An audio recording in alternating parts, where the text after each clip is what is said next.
축복합니다. 7월 한 달 생각지 않은 복이 임하게 될 줄로 믿습니다. 생각지 않았던 그 복이 분명히 이루어질 것입니다. 바른 관계 세 번째, 우리가 지금 계속 관계에 대해서 설교를 하고 있습니다. 관계가 다라고 제가 말씀을 드렸습니다.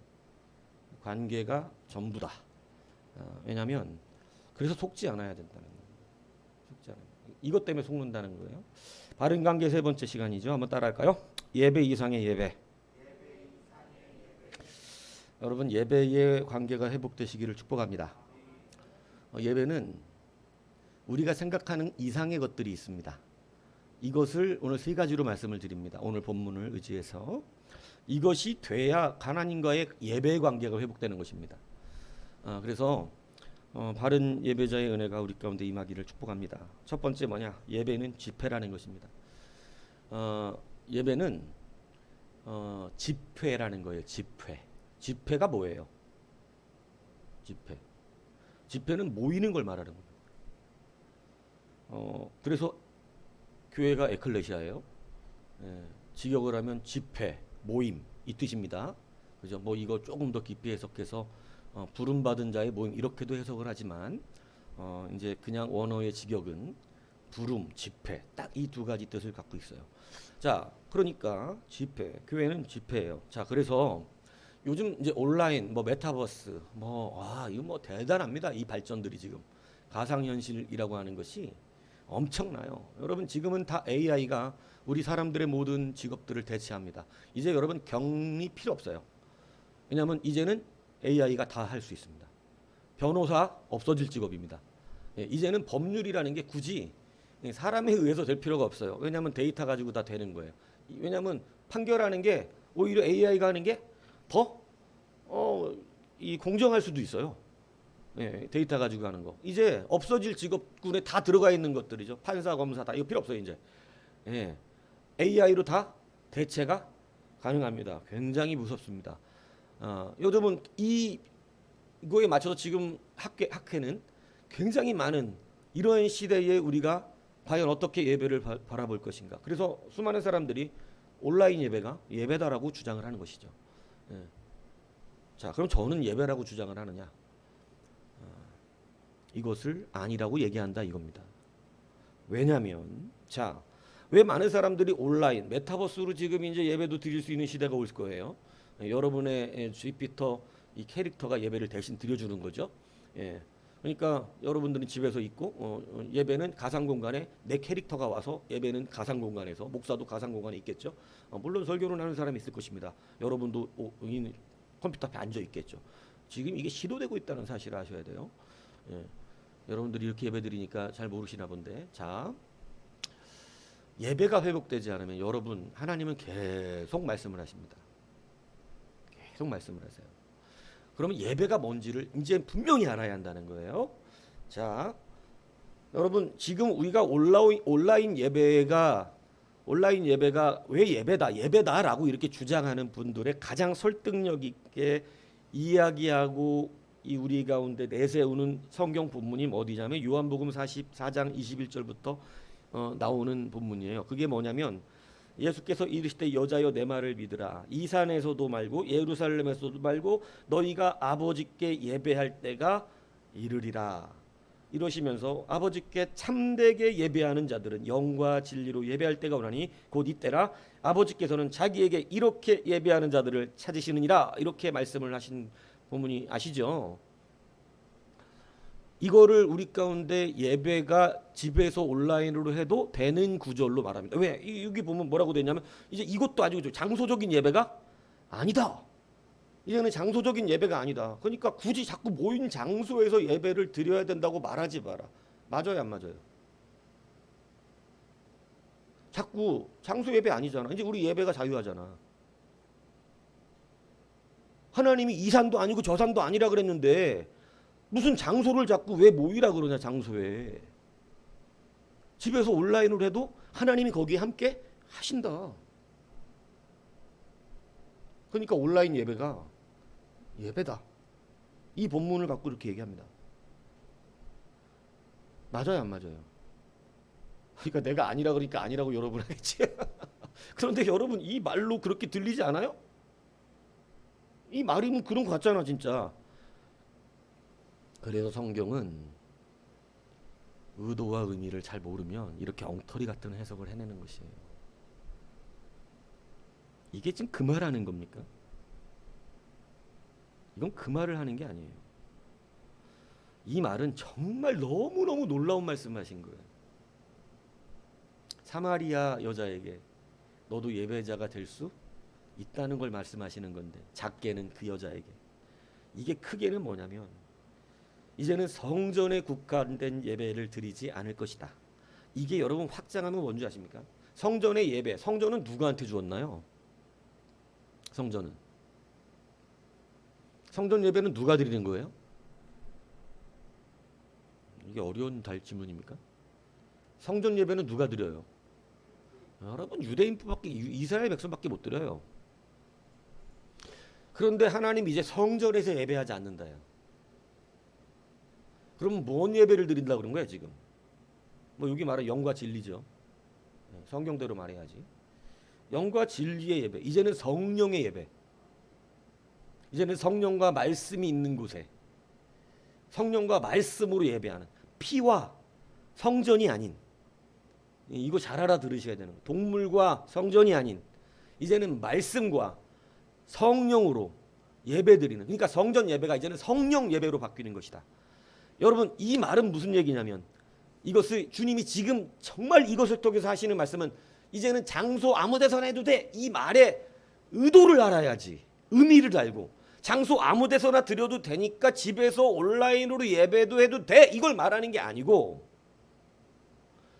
주님이 지금 이제 어디서든 예배할 수 있는, 모든 나라에서 모든 민족에게서 예배할 수 있다고 말씀하시는 것은 이제 구원이 이스라엘 너희에게만 있는 것이 아니라 모든 백성에게 구원이 흘러갈 것이다. 그들도 예배할 것이다. 성전의 예배가 성령의 예배로 바뀐 것이다. 그래서 사마리아 여자야, 내 말을 믿으라. 이제 참된 예배가 일어날 것인데 너도 예배할 수 있다. 여러분 이것은 구원에 대한 얘기를 하는 거예요.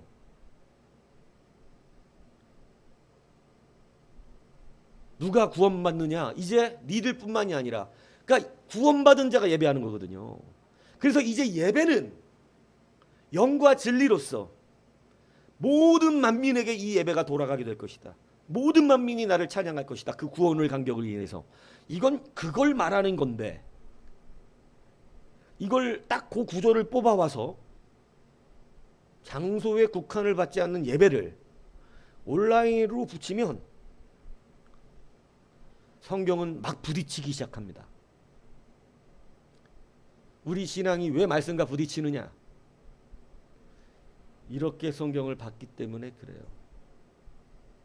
온라인 예배를 해도 된다는 말씀을, 요 말씀을 갖다가 합리적 도그마로 써먹기 때문에, 진짜 참된 하나님의 말씀에는 그 말이 어떻게 되냐면 심령이 부딪혀서 너는 예배자가 아니다라고 지적을 하시는 거예요.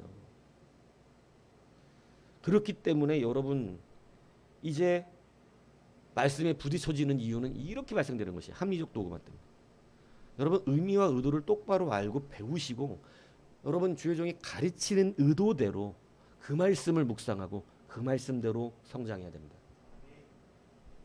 근데 보통 이제 하나님의 말씀을 그래서 제대로 받으면 회개가 먼저 나오는 건데, 그래서 회개가 먼저 나오는 거예요. 말씀을 제대로 받으면 하나님 내가 잘못 판단했습니다. 그래서 회개를 먼저 하게 돼요. 근데 말씀을 자기 뜻대로 받으면 회개는 먼저 나올 수가 없습니다. 그냥 자기가 생각하는 걸 가지고 뭐 그냥 어떻게 하겠다 뭐 이런 식이만 되는 거예요. 그러니까 정말 말씀의 진수는요, 회개의 은혜를 누리게 되는 거예요. 회개는 변화를 뜻하는 거거든요. 그래서 여러분 이 말씀은 그 말씀이 아니에요. 그래서 사도행전 2장 39절에 이 약속은 너희와 너희 자녀와 모든 먼데 사람, 우리 하나님이 얼마든지 부르시는 자들에게 하신 것이라.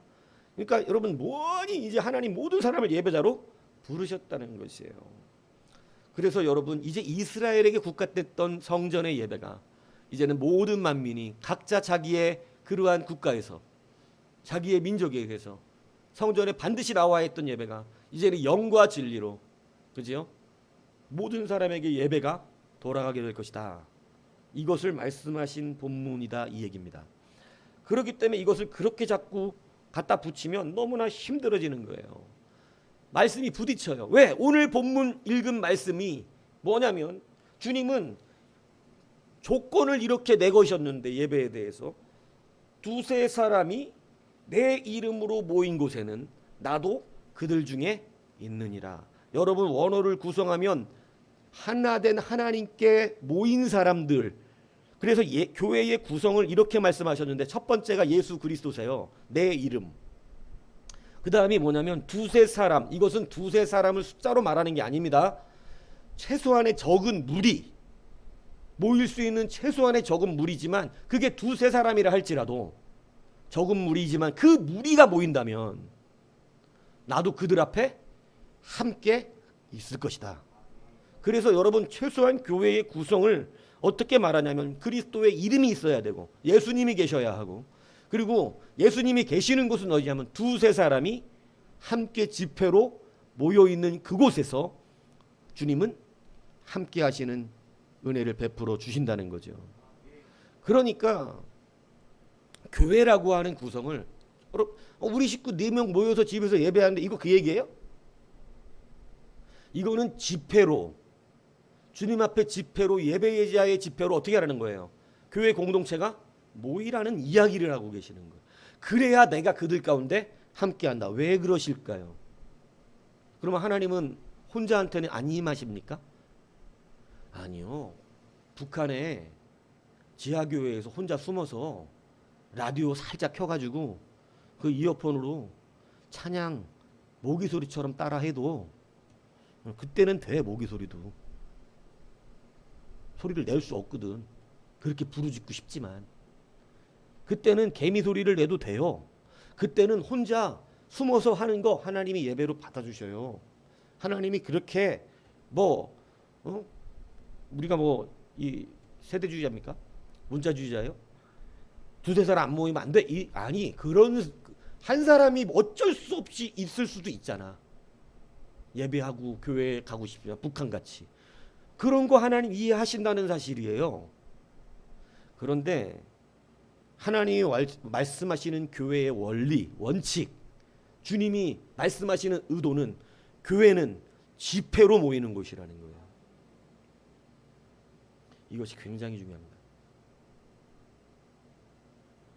그래서 혼자 예수를 잘 믿을 수가 없고, 혼자 나는 기도하고 있습니다, 혼자 성경 봅니다, 나 온라인으로 설교 듣고 있어요.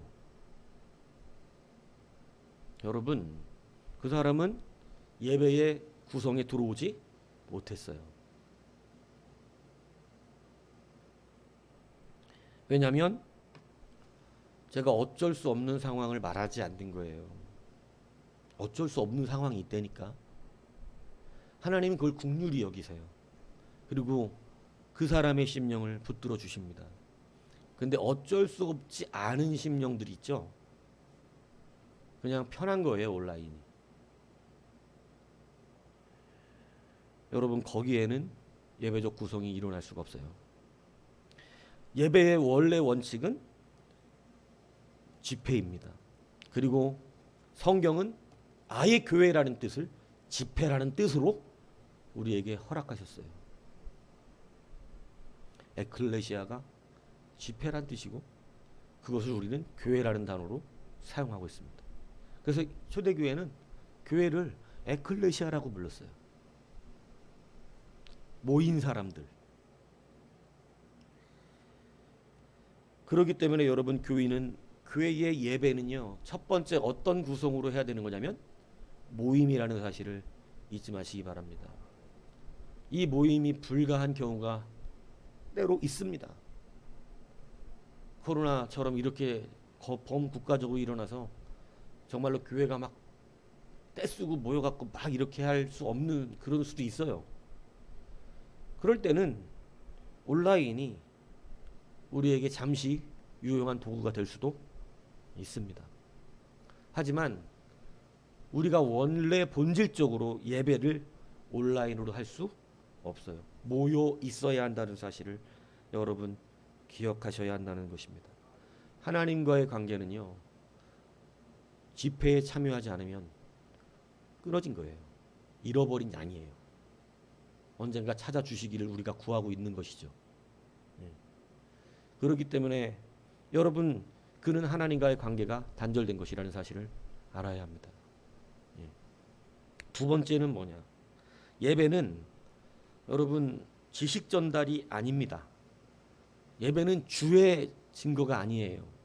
여러분, 하나님이 왜 예배를 모이라고 그랬느냐? 여러분, 성도의 교제, 교회의 속성 5대 속성을 제가 여러분들 집사 가르칠 때 가르쳐 줬습니다. 그 중에 하나가 바로 코이노니아입니다. 코이노니아가 뭐예요?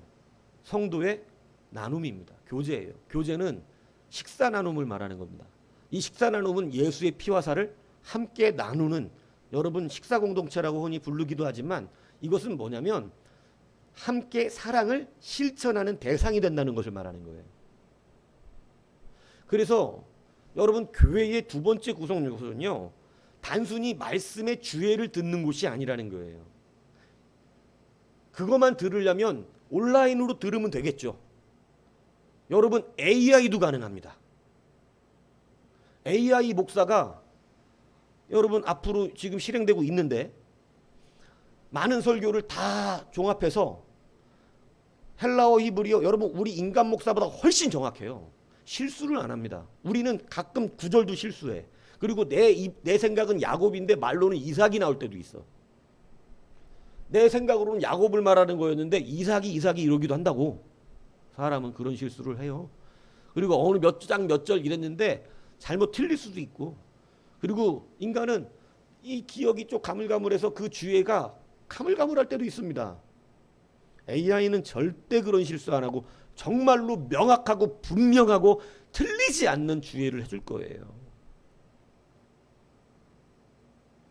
그런데 예배는, 말씀을 전하는 것과 예배의 명령은 짐승이나 기계에게 허락된 게 아니라 사람에게만 주신 거예요. 사람만이 예배할 수 있는 자격이 있어요. 영적인 존재예요. 그래서 기계는 영적인 존재가 아니기 때문에 예배를 할 수 없죠. 그러면 예배도, 그러니까 제페토가 예배를 대신할 수 있는 세대가 오늘, 여러분 예배 안 해. 온라인에서 가상 캐릭터들이 예배하는 거야. 가상 결혼도 하잖아요. 그런 거 게임 해본 사람은 알 텐데 상당히 마음까지 간다니까. 가상으로 결혼하는데 진짜 내 와이프가 된 것 같은 느낌이 들어가지고 애착이 가는 그러한 이상한 일이 벌어진다. 거기에서 만족을 누려요. 자기가 못하는 게 가상현실에서는 어떻게 되죠? 됩니다. 가짜 믿음이 확 일어나겠죠. 여러분, 책망을 받을 일이 없습니다. 왜냐하면 가상현실 믿음은요, 내 뜻대로 다 믿음, 왕 좋은 믿음이 될 거니까.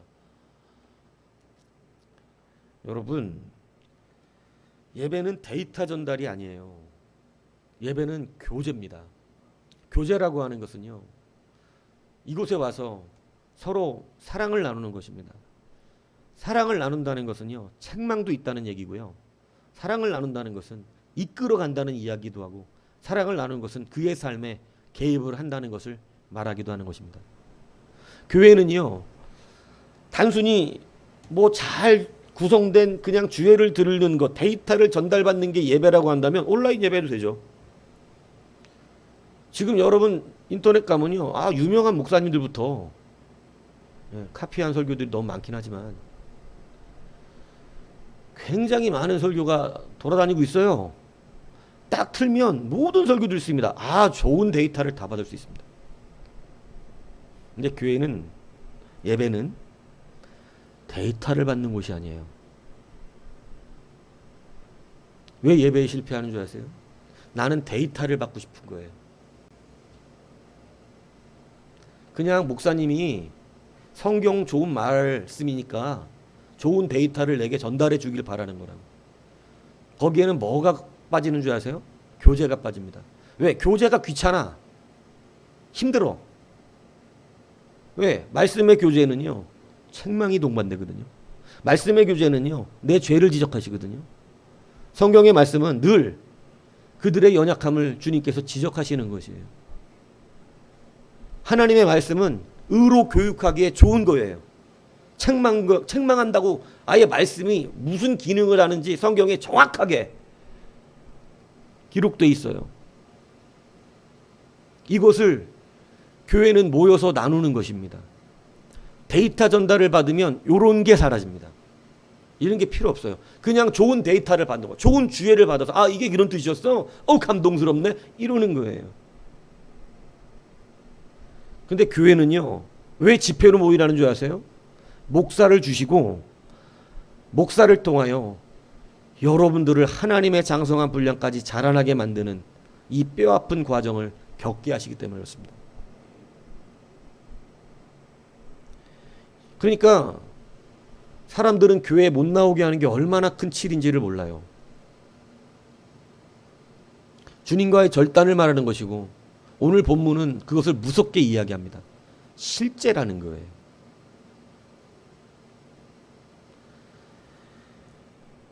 여러분 예를 들어보세요. 자, 부모와 자식이 떨어져 살 수 있겠죠. 뭐 외국에 나가서 공부하느라고 떨어져 있을 수도 있고 뭐 서울에서 일하느라고 부모님은 밑에 있지만 자식들은 서울에 있을 수도 있습니다. 여러분 보세요. 우리가 지금 자꾸 판단하는 미스를 하니까 이 얘기를 하는 건데 여러분 명절 되면 가서 만나잖아요. 자주 가서 만나죠. 만나잖아요. 그죠? 예. 그런데 보세요. 왜 꼭 만날 필요가 뭐 있습니까? 하고 싶은 말은 뭐로 하면 돼요? 전화로 하면 되잖아. 전할 말 있으면 전화로 하면 되는 거예요. 얼굴 보고 싶어. 뭘로 보면 돼? 영상통화. 다 돼, 다. 다 된다고. 얼굴도 볼 수 있고 서로. 서로가 하고 싶었던 말도 할 수 있습니다. 그러면 된 건가요? 뭐가 부족하죠, 지금? 뭐가 부족하나요? 이거 그걸로 채워지지 않는 거 있잖아요. 사랑은 영상통화와 전화만으로 충족을 줄 수가 없어. 만나서 안아야 되고 만나서 서로 손도 잡고 아유 보고 싶었어 이놈이냐 내 아들 아유 잘 지냈지 아이고 그냥 고생하느라고 살이 훌쩍 빠졌네 그러면서 밥도 먹여주고 밥도 택배로 보내면 되긴 합니다. 다 가능하다니까. 근데 여러분 뭐가 부족한가요? 여러분 사랑에는 그런 것으로 되지 않는 요소가 있어요. 영상도 볼 수 있고 말도 들을 수 있지만 이것으로 안 됩니다. 예배가 왜 모여야 되는지 압니까? 교회의 구성에 주님은 그리스도의 이름과 두세 사람의 성도의 집회와 이것을 두셨기 때문에 그래요. 그 안에서 뭐 하니까? 여러분 예배를 그냥 단순히 말씀의 전달을 받는 것으로만 생각하면 여러분 하나도 안 잘합니다. 예배는 교제의 시작이에요. 그 교제는 사람의 관계다. 제가 말씀드렸잖아요. 교회는요 악한 사람들의 모임이에요. 죄인들의 모임. 갈등 많아요. 그런데 말씀 안에서 그 갈등들이 하나하나 치료돼 가고 극복해 돼가며 넘어가고 하나하나 말씀화 돼가면서 점점 주님께 맞춰져 가서 나중에는 여러분 말씀에 불편함이 없이 그냥 진짜 순수하고 기쁘게 하나님 앞에 온전한 예배자가 됩니다. 이제는 뭐 거리 끼고 뭐 앞에다가 뭐 필터를 많이 끼죠. 막 전제가 많아 예배자가. 근데 그런 거 다 사라져요. 다윗과 같은 예배자 됩니다. 내가 지금 하나님 앞에 예배하는데 무슨 참 신경 쓸 것도 많죠. 여러분들은요. 예배하면서도. 그죠? 뭐 이래서 예배 안 하는 거고 저래서 안 하고 막 많아요. 근데 여러분 진짜 예배자로 성장하면 그렇게 되지 않습니다. 근데 여러분 이것이 영상으로 드리는 데이터 전달로 됩니까? 여러분 영상으로 되는 데이터로 여러분 절대 넘을 수 없는 게 있습니다. 왜? 얼굴도 보고 음성도 들리는데. 그래서 제가 온라인 언급도 못하게 하는 거예요. 직접 여기서 드리는 것으로. 자동이체 해놓으면 편하겠죠. 그러나 여러분 귀찮지만 그것에 우리의 교제가 있습니다. 온라인으로 해야 될 때 있어요, 없어요? 분명히 있습니다. 뭐니까. 멀리 있는 분한테 우리가 선교 지원해 줄 때 필요할 때 있죠. 그러나 근본은 우리가 움직여지는 것 속에서 우리가 넘을 수 있는 많은 것들이 있단 말이에요. 하나님 앞에 새 돈을 정성껏 준비하는 거, 이게 율법적이고 무슨 행위적인 것입니까? 그렇지 않습니다. 심령적인 거예요. 그렇기 때문에 여러분 예배의 두 번째 구성의 가장 중요한 우리의 관계 설정 안에는요, 이것을 잊지 않아야 한다는 것입니다. 여러분 예배는 데이터 전달이 아니에요.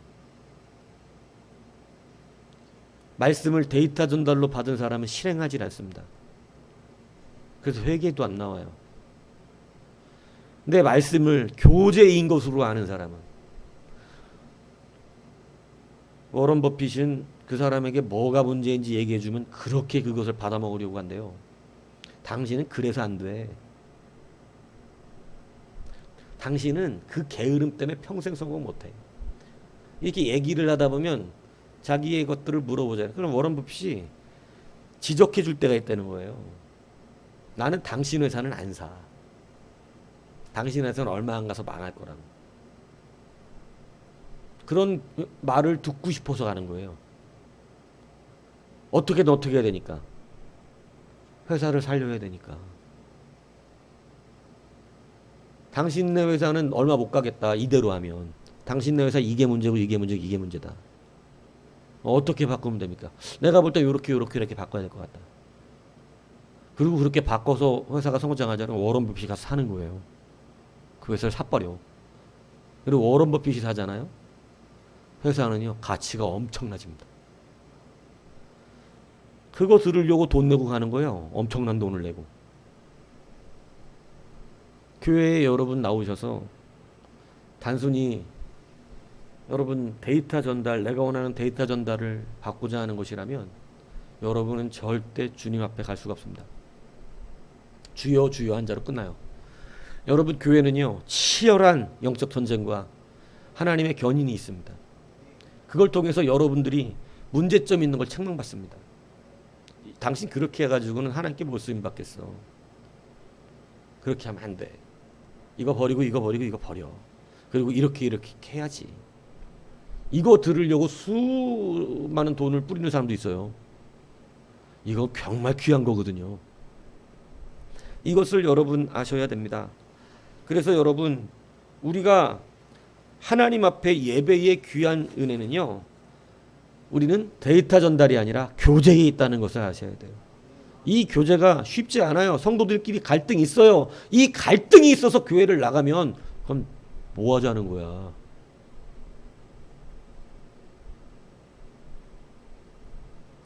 교회가 지금 갈등을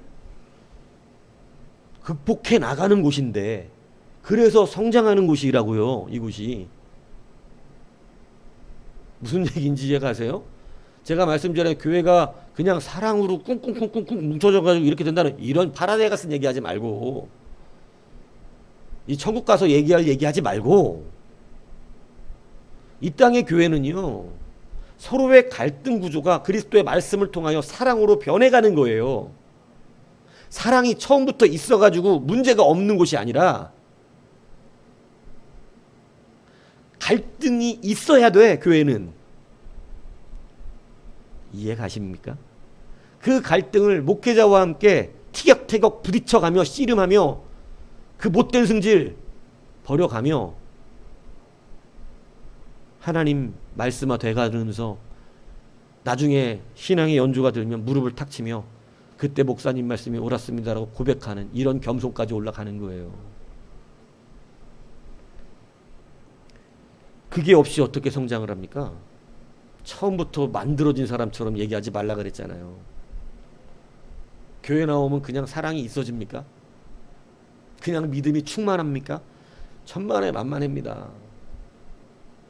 교회 나오면 이제 시작이야. 3년 지났어요. 이제 뭔가 교회의 흐름을 겨우 아는 거야. 정말 여러분 깊이 신앙이 깊어질수록요, 하나님의 말씀화돼 간다는 그 통찰과 깊이가 얼마나, 여러분 분명히 앞치고 뒤처지는 사람들이 있어. 먼저 된 자 나중되고 나중된 자 먼저 돼. 제가 여러분들의 태도를 보면 느껴지는 게 있어요. 이 사람은 많이 뒤처지겠다. 이 사람 얼마만 가서 앞서겠다. 여러분 말씀을 받는 태도 오늘 이거 잘 들으셔야 된다니까. 계속 관계된 얘기 하잖아요. 이 말씀 하나씩 듣고 잘 새기세요. 말씀을 진짜 제대로 받아야 돼요. 그래서 여러분 교회는 이 하나님 앞에서 연합되어지는 능력으로 승리해 간다는 사실을 아셔야 돼요. 하나가 처음에 되기 힘들어요. 다 각자의 모양으로 나왔는데 어떻게 하나가 됩니까? 교회가. 부부도 하나가 안 돼. 오래 살아도. 내가 배 아팠고 낳은 자식은 하나가 됩니까? 나하고? 그것도 하나 안 돼. 행복한 가정이 뭐예요? 다 각자 다른데 잘 연합해 가는 거예요. 그 갈등이 없는 가정은 없어. 갈등은 다 있어. 그런데 그것을 잘 소화시켜 나가는 그러한 곳이 여러분 행복한 가정이거든요. 행복한 교회가 뭡니까? 사랑 충만하다는 말을 어떻게 표현하는 것입니까? 여러분 어떻게 처음부터 사랑이 충만해가지고 다 하겠습니까? 그렇지 않습니다. 불합리와 모든 것들. 그래서 여러분 3년 동안 교회 배우는 게 연합되는 훈련을 배우는 거거든요. 근데 여러분 그건 안 배우고 교만해져 버려가지고 부딪히기 시작합니다.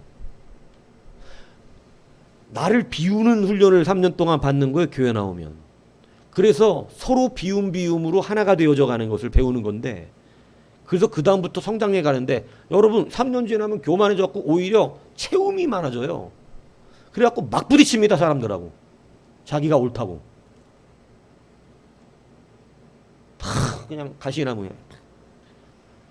막 찔러대 막. 내가 옳거든? 내가 맞거든? 나 다 알거든 이제? 3년 배우는데 뭘 다 알아. 목사도 다 몰라 지금. 목사도 지금 제가 어저께도 제 방에 있는 책 나머지 저 위에 막 묶어놓고 그냥 막 이렇게 놔두는데 내 방에 있는 책을 둘러보면서 한숨을 쉬었어요. 지금 제가 이름도 모르는 어떤 권사님이 저한테 매달 책을 보내줍니다. 너무너무 감사해요. 근데 한 달에 그 회비가 5만 원이야. 내가 이게 얼마인데 보내주시나 해서 봤더니 한 달에 5만 원이야. 5만 원이 들어. 그 책을 나한테 보내줄 때. 한 달에 5만 원 작은 돈 아니에요. 5만 원이 드는데 벌써 이것을 얼마나 오래, 몇 년 됐는지 몰라. 근데 우리 집사람한테 물으면 제가 뜯지도 않은 박스가 뜯지도 못한 거죠. 이렇게 쌓여 있어. 이렇게 보면서 지금 당장 볼 수 있는 책들은 빼. 근데 이건 지금 당장은 못 봐. 근데 너무 봐야 될 책들이야. 다. 한숨이 나와 안 나와? 왜요? 저거 다 봐야 되는데 저거까지 지금 갈 시간이 없어 지금. 저 책까지. 그게 이제 언젠간 다 볼 책들이죠. 한숨이 나오더라고. 와, 하나님 도대체 얼마만큼 배워야 돼요? 죽을 때까지도 못 배워. 여러분 함께 연합해 가는 방법밖에 없어요. 목사를 여러분보다 조금 앞세워 놓으셨거든요. 그러니까 배우세요. 성경은 그걸 원리로 분명하게 말합니다. 절대 스승보다 앞서갈 수 없어요.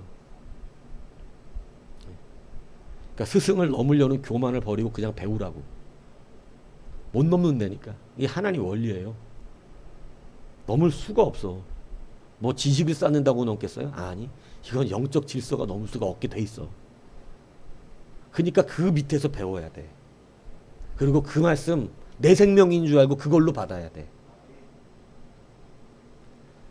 그래서 자꾸 멋대로 받아보세요. 잘하지도 않고요. 깡통 빈소리만 우울하지게 납니다.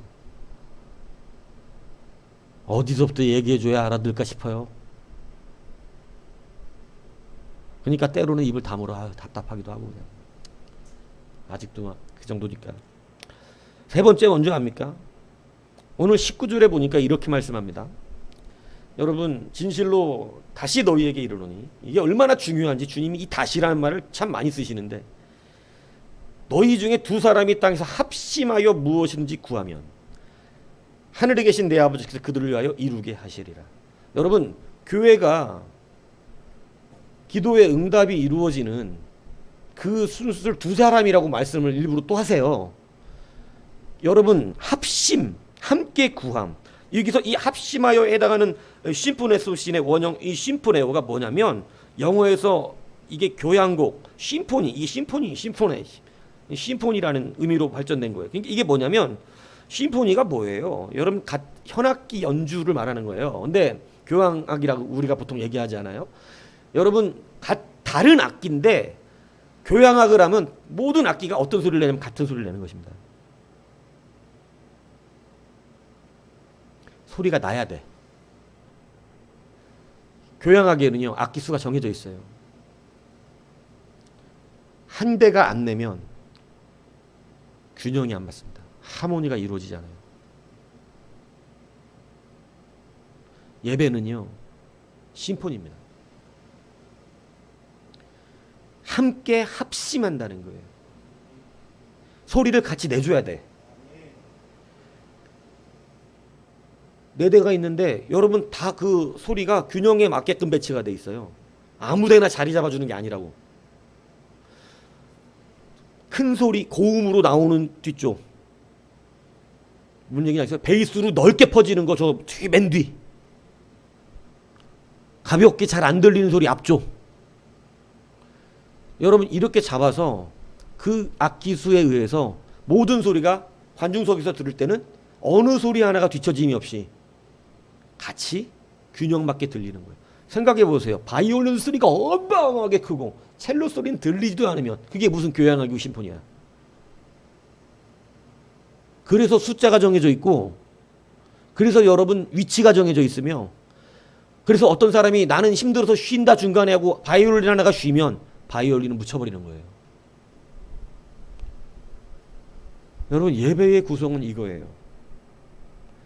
예배할 때 여러분 함께 해야 될 때가 있고, 같이 조용히 해야 될 때가 있으며, 찬양하자는데 기도하는 이상한 사람이 있고, 같이 기도하자는데 찬양하는 이상한 사람이 있어. 그게 무슨 미친 짓입니까? 찬양하자고 할 때는 같이 하는 거예요. 악보대로 가는 겁니다. 같이 하지 않으면 여러분 한쪽이 힘이 무너지기 시작해요. 기울어진다고. 소리가 안 들려. 다리도요, 한쪽은 힘이 많고 한쪽이 적으면 균형 있게 뛸 수가 없습니다. 자빠져요. 보통 오른손 쓰는 사람들이 어디로 자빠지는 줄 아세요? 보통 왼쪽으로 자빠집니다. 왠 줄 아세요? 왼쪽이 힘이 없어서 그래.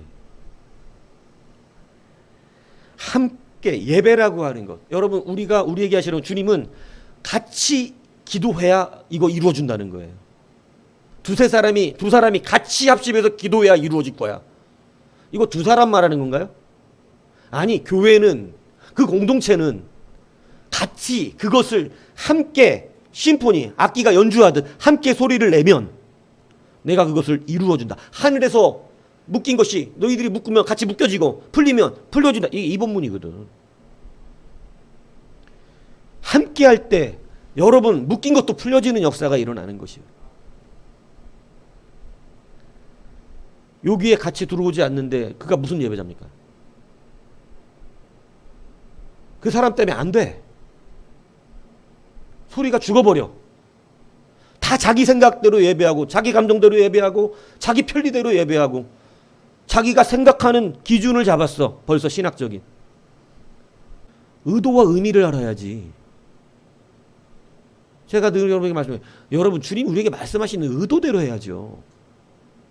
그런데 데이터 전달받아. 데이터 전달 받으러 다녀. 그리고 그 데이터 전달을 받고 자기 스스로 다 정리를 시켜놔.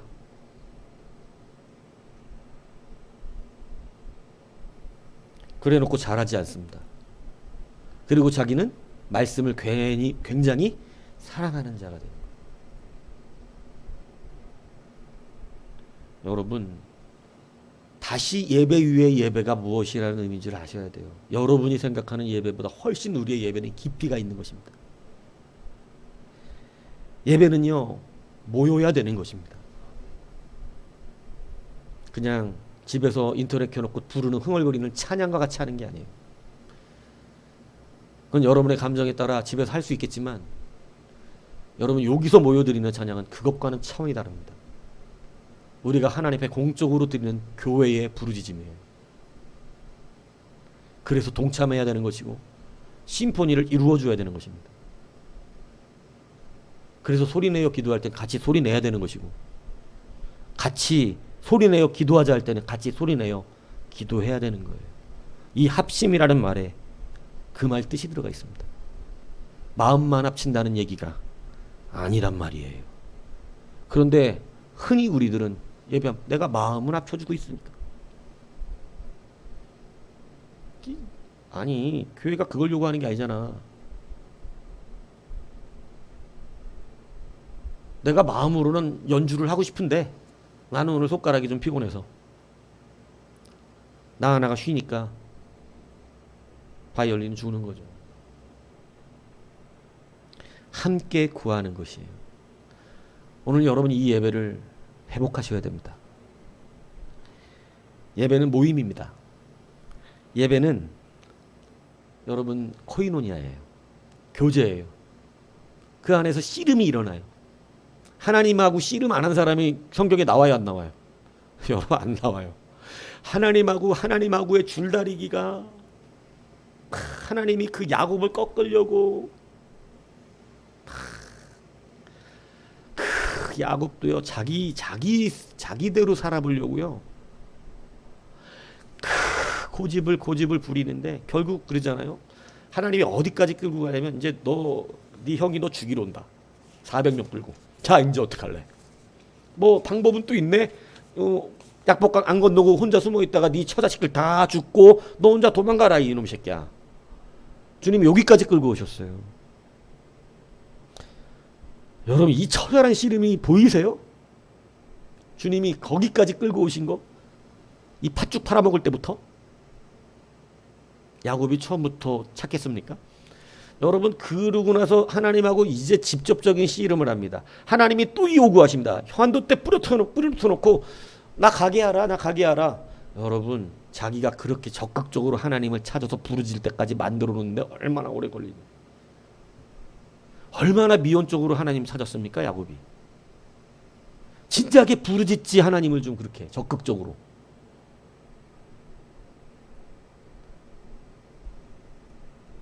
이제 좀 뭔가 알고 부르짖을 때도 됐잖아, 그죠? 예전에 뭔 모르고 부르짖은 거고 이제는 아니까 부르짖을 때가 됐지. 이 진짜 하나님의 역사와 은혜. 여러분 바른 관계가요 예배의 회복부터 일어납니다. 예배의 회복을 이 한 달을 한번 이루어 보십시오. 그러면 여러분 분명한 귀한 은혜가 임할 것입니다. 여러분 말씀은요 받아서 씨름하며 회개하는 것으로 바뀌어져야 됩니다. 오늘 바른 관계 다시 회복하십시오. 예배 이상의 이 예배를 이제는 기억하세요. 그냥 나와서 대충 찬양하고 대충 가는 곳이 아니에요. 이곳이. 오늘 여러분 이 생명의 은혜 안에서 여러분 하나하나 주님께 가까이 가시는 예배자의 은혜를 누리십시오. 세상이 너무나 편한 데서 말씀을 잘못 비유할 때가 많습니다. 예배는 편한 것이 아닙니다. 예배는 우리의 전투입니다. 우리가 하나님 앞에 드리는 씨름이고, 여러분 이 예배가 우리로 하여금 생명을 얻은 거예요. 예. 이 예배의 성공이 그렇게 중요해요. 야곱이 여러분 약복강가에 한 게 뭡니까? 예배입니다. 예배. 예배. 하나님이 억지로 그를 끌어들인 예배. 예. 그리고 그 예배의 성공이 뭘 일으킨 겁니까? 여러분 그의 생명이 유지되는 놀라운 역사가 일어납니다. 그가 드디어 가나안의 주인으로 들어가는 권세가 일어나게 된 것입니다. 오늘 이 말씀을 한 달 동안 잘 받으십시오. 바른 예배의 이 귀한 능력을 여러분 흡용하셔서 이제는 이 예배를 마음에 품고 승리하십시오. 달라지는 분명히 인생이 될 것입니다. 열매가 아마 빨리 맺혀지게 될 것입니다. 그래서 이 귀한 예배의 능력, 다시 한번 예배 이상의 예배를 드릴 수 있는 우리가 되기를 주님의 이름으로 축복합니다.